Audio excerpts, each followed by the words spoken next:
Это вроде как мафия, но только лучше. Наверное, как-то так принято друзьям представлять эту игру.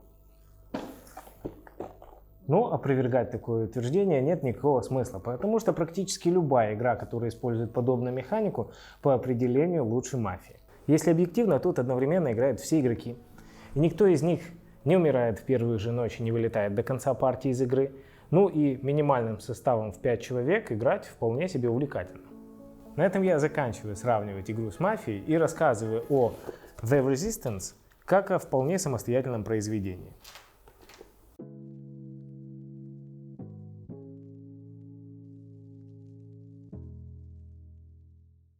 Давай почитаю, что пишет. Сопротивление. Дедуктивная психологическая игра. Вам предстоит свергнуть деспотичного правителя, организуя диверсионные миссии или сломить сопротивление изнутри, подрывая их деятельность и сея смуту в их рядах.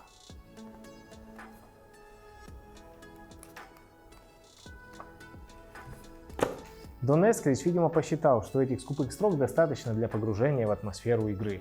Но на страницах я не вижу ни апокалиптического будущего, ни борьбы шпионов с сопротивлением.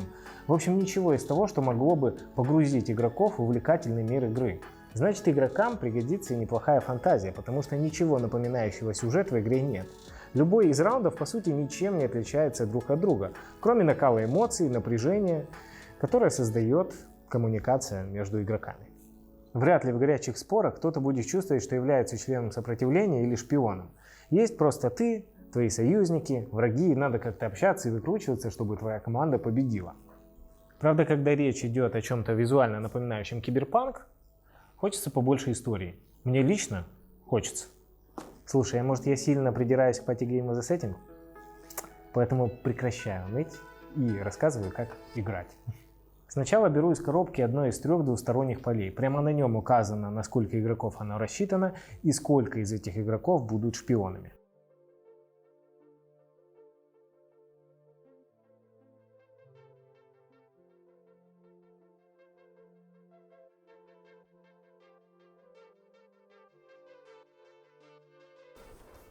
Рядом кладу 5 двусторонних жетонов миссии.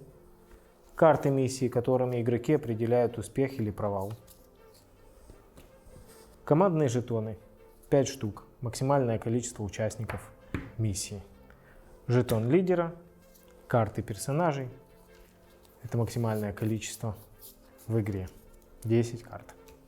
Можно сразу оставить, сколько нужно для конкретной игры. У нас 7 игроков, 3 шпиона. Берем 3 шпиона и остальное добиваем 4 игроками. Еще на 7 нужно будет запастись жетонами голосования, по 2 на человека разных. Еще есть сюжетные карты, но о них я буду говорить исключительно в конце игры. В коробке будет магнитик, это обычный сувенир, ему место на холодильнике. И еще 2 таких жетона. Жетон миссии можно сразу положить на первую миссию.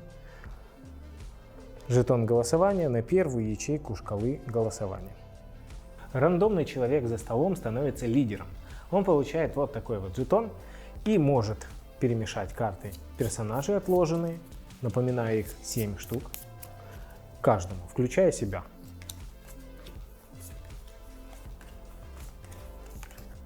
Каждому из игроков нужно раздать по 2 разных жетона голосования за, против.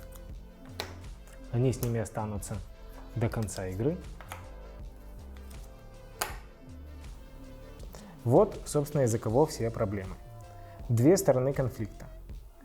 Сопротивленцы синенькие, шпионы красненькие. Эти карты остаются с игроками до конца игры и хранятся в тайне.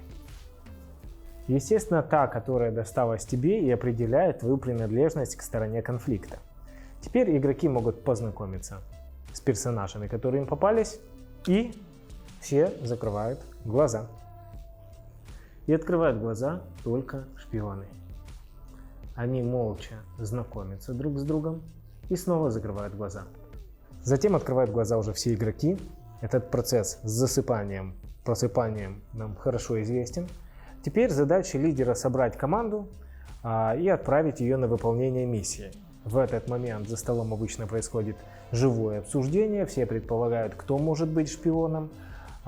Звучит поток взаимных обвинений, убеждений, что ты не шпион, и все в том же духе. В самом начале игры каких-то объективных причин не доверять другим игрокам нет. Поэтому, выслушав все доводы, лидер делает выбор и говорит, к примеру: Саша и Влад, вы идете на выполнение первой миссии. Но для того, чтобы утвердить состав участников миссии, решения одного лидера недостаточно. У сопротивленцев ведь демократия, они борются против диктатуры корпораций, поэтому за выбор лидера они должны проголосовать. Каждый участник должен проголосовать соответствующим жетоном. Решается все простым большинством голосов. Если против большее либо равное количество, состав не одобрен, в сопротивлении начинается хаос, меняется лидер, им становится следующий по часовой стрелке игрок.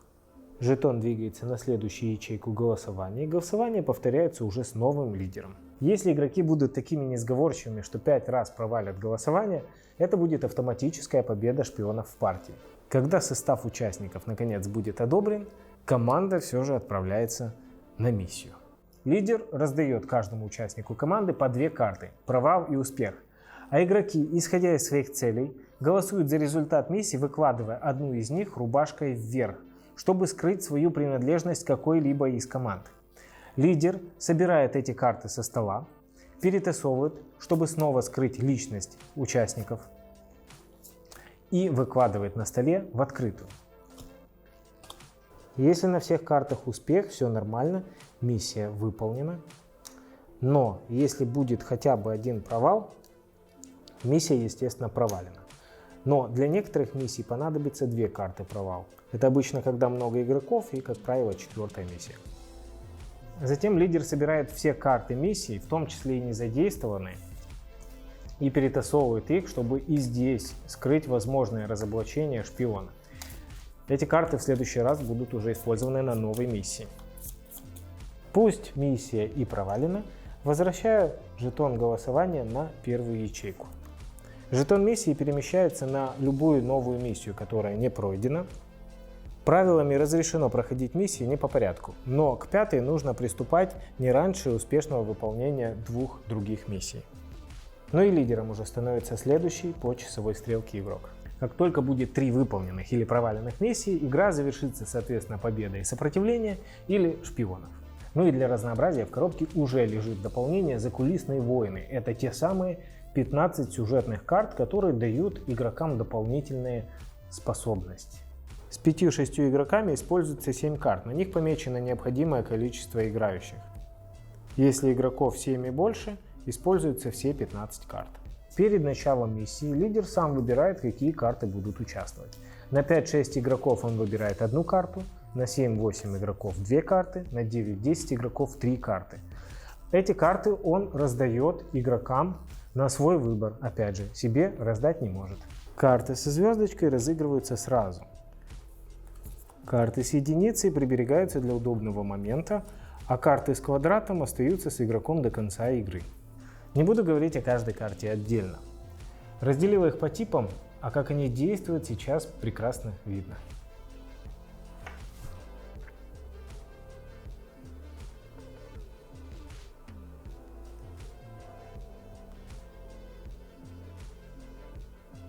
Приоритет розыгрыша этих карт по часовой стрелке от лидера. За одну миссию игрок может использовать только одну сюжетную карту. И если он решил не использовать карту с единичкой в эту миссию и приберег ее на потом, он уже не сможет передумать после того, как пройдет его очередь. Все, что ты узнаешь благодаря этим картам, не секрет. Можно смело делиться этой информацией с кем угодно, но показывать личные карты других игроков запрещено. Пусть верят твоей информации на слово, даже если ты решишь где-нибудь приврать. Вот и все. При том, что сопротивление плохой киберпанк или что там задумывал автор, это однозначно отличный патигейм, в котором обсуждение строится не на беспочвенных догадках, а на результатах миссии. Убедить в своей честности других игроков бывает очень непросто, а это значит, что игра будет проходить эмоционально, нервно, что безусловный плюс в этом жанре. Насчет остального делай вывод самостоятельно. Как и над тем, ставить тебе лайк этому видео и подписываться ли на мой канал. Я же за любую активность буду благодарен, потому что это вроде как помогает продвижению моего конкретного видео здесь на YouTube. И в любом случае большое спасибо за просмотр и внимание к моему творчеству. Пока!